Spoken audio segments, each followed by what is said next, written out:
Hey, what's up? It's really bright in here today, so words. I got no words. Hey peeps, I'm Gladys from Heart Take the Wheel, and you're joining me for another episode of 3 for Thursday, where I share 3 things about something and on Thursday. So today's topic are all about hands. How to, 3 tips of photographing hands and using them in your photos and stuff. And I just raise a hand if you've, struggled with this. I'm full of jokes today, or so I think. Hands in photos. I mean, sometimes we are styling products or just a nice styled photo for our Instagram, or we're taking brand photos. It's typically in product photos. Like, think of a photo where you're, I don't know, taking products of notebooks or coffee or a utensil like a pen or a paper or a fork or just things like that, or phones, right? So, I mean, consider, or even just portraits. What do you do with your hands, right? So, I mean, this topic could totally go super broad, but I'm considering just some 3 tips, some basic tips that you can think about whenever you have hands in your shots. And adding hands in shots just gives a little special touch to your photos. See what I did there? I'm as corny as corn on the cob today. So tip number 1, we don't need any of this, right? Obviously that's something we know, that we don't want this in our shots, right? We don't want to be holding like our coffee mug like this. This isn't how we want to hold it, because that's unrealistic. No one's holding it like a Barbie. And so the tip number 1 is to just, make sure there's some space between your fingers, right? Add space. And space between fingers isn't just in this direction, but also in this direction. Did that make sense? So, and then I know that, like I said, we're not walking around like this and it's unnatural, but sometimes when you put someone's hands or someone in front of the camera, or even yourself, suddenly you forget how you use your hands properly to make this look right. So you might stiff up and you might, put your fingers all together like that, or you might just not think about it whenever you're holding a mug. So adding a little space between your fingers, both in this way and in this way, especially this way, can really add a little bit more dainty, something a little soft, and we're always trying to soften our hands, trying to add a touchable feel to them.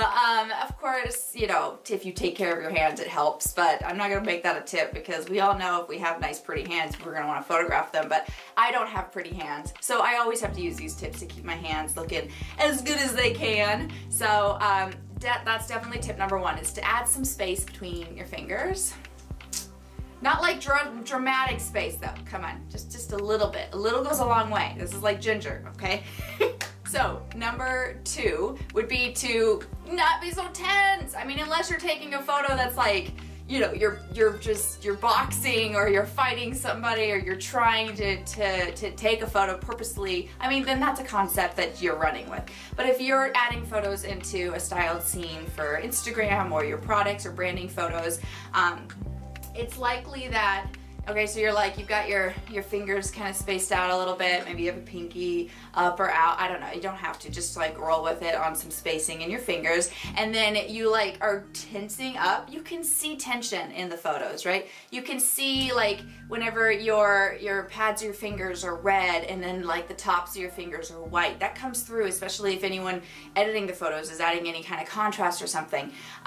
Then you're going to see that tension. You're going to see the white knuckles. I mean, it's not just a phrase, it's a real thing that happens. So you'll see tension, you'll see veins, you'll see bones, you'll see things like that in a photo. So just, whittle it out and think of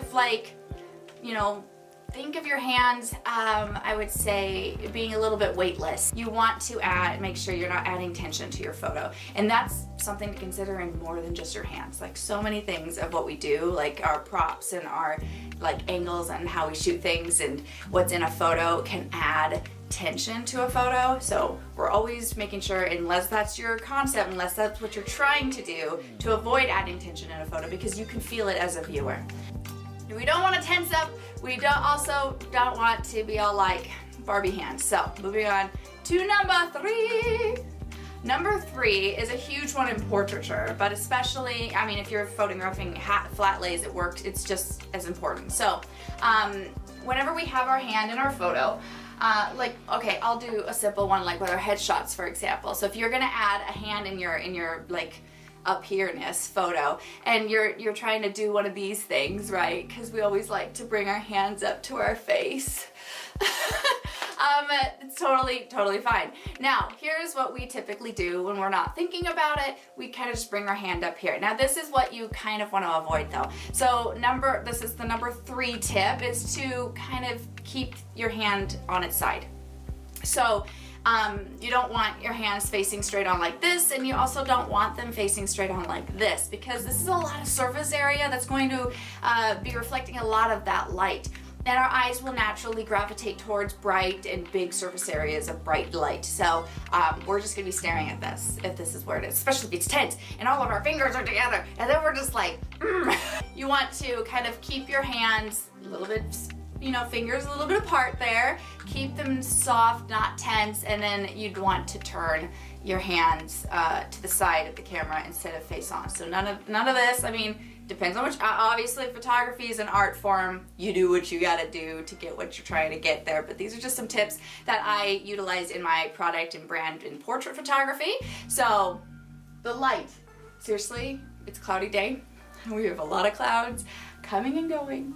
Anyway, so we want to kind of avoid this, and we would like to turn. I mean, it's as simple as that, and you could get a more flattering angle on your hand. And this is like, especially when you're photographing a flat lay, you'd see the difference between like having a hand against the camera like this versus having it sideways. Maybe I'll take some sample shots here of some like adjustments of the 3. That might be fun. I'll go do that, and I'll put them at the end of the video. All right, guys, so those are my 3 for Thursday. I'll sum them up real fast here because I kind of like segued between them all. A lot of mushy-mashy here today.